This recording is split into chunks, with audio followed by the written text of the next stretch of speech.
following was something I wrote years ago when I really wasn't much of a cook.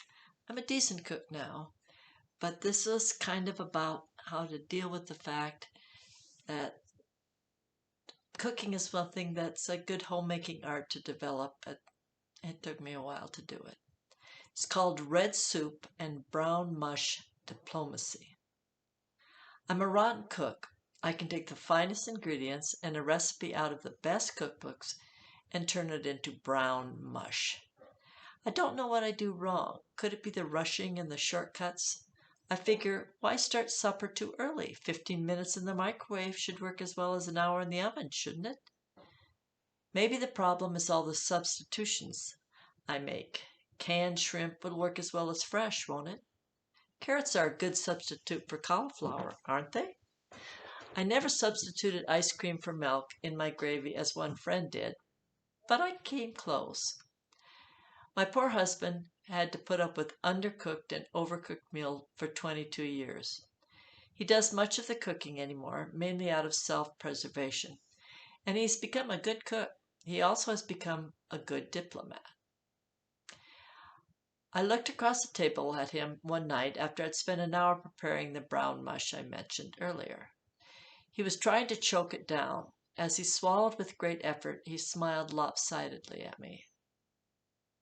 "It's really bad, isn't it?" I asked. No, he said reassuringly. "Well, it's not great, but at least it's edible," I added. He said nothing. The kids refused to try it. My son ate the leftover chili my husband had made the week before. My daughter had a banana and a plain piece of bread. My kids say no, my husband doesn't. When we were first married, he put on 25 pounds. It wasn't the great food that caused his weight gain. Rather, it was the fact that I had grown up in a large family. When we married, I continued to fix enough food to feed 9 people and expected my husband to eat it all. If he didn't eat whatever I prepared, I would cry, "Don't you like my cooking?" He never had the heart to say no. My husband was raised on great food. One would have to look a long time to find a cook that could measure up to what my mother-in-law used to make. I don't think the woman has ever messed up a dish in her life. When we used to visit, I was dazzled by her cooking. She was a hard act for someone like me to follow. The first meal I ever fixed for my in-laws remains vivid in my memory. We'd been married about a year and lived in the upstairs apartment of an old ranch house on the edge of town. Looking back on it, I realized the place lacked many of the basic comforts, such as air conditioning. But we were young and in love, so we rarely noticed such things. Besides, it was all that we could afford. On the mid-July evening of the now infamous meal, the temperature in our apartment was close to that of the sun. Part of the reason, I'm sure, was because I had heated up the oven to prepare a pot roast. It was one of our regular meals when I was growing up, so I was sure I knew how to make it. I wanted to make the meal very special, to let my in-laws know that their son was being well fed. As a wedding present, we had received 4 individual daisy-shaped Jell-O molds. Oh, perfect, I thought. When I found them in the drawer, they would be cold and pretty and filled with cherry Jell-O. About an hour before my in-laws arrived, I mixed up the Jell-O and poured it in the aluminum molds, which were at room temperature, about 100 degrees. As I slipped them into the refrigerator, my youthful optimism was high that everything would turn out perfectly.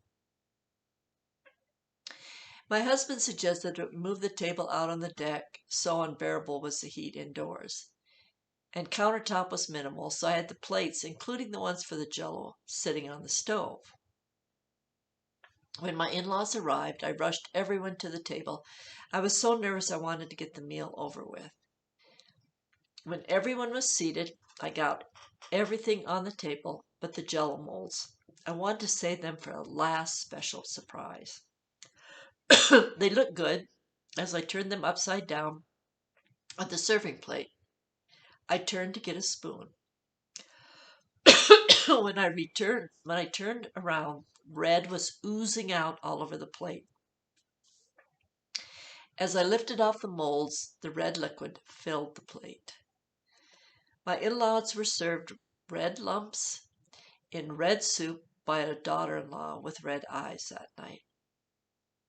They assured me as they ate their jello with a spoon that my meal was lovely. I knew they were just trying to make me feel better, and I loved them for it. My husband must have learned his diplomacy skills from them. Years later, on the night of the brown mush, my husband and I were clearing off the table. I looked at the huge bowl of murky brown leftovers. "What should I do with this?" I asked. I know what he had to be tempted to answer, but he didn't. "Why don't you keep it, honey?" he said. "We can have it for lunch tomorrow." "Okay." I smiled at him. I felt good. Till the next day at lunch, when I remembered he isn't going to be home for lunch all week. He had clearly learned a few skills besides diplomacy in our marriage. It takes a while sometimes when you're a young couple learning how to work through the task of making a home life work, including cooking. And like I said, I finally have learned to become a decent cook. One of the things that has helped me is that we've been involved in a dinner club for 20 plus years. We meet every month or so, and I've been forced to learn how to cook, and I now love it. When I have the time, it's fun to make wonderful meals. And both my children have grown up to be great cooks. So if you're a newlywed or just not feeling very confident about your cooking, stick with it. It's a great skill to develop. That's all, for goodness sakes. Have a great night.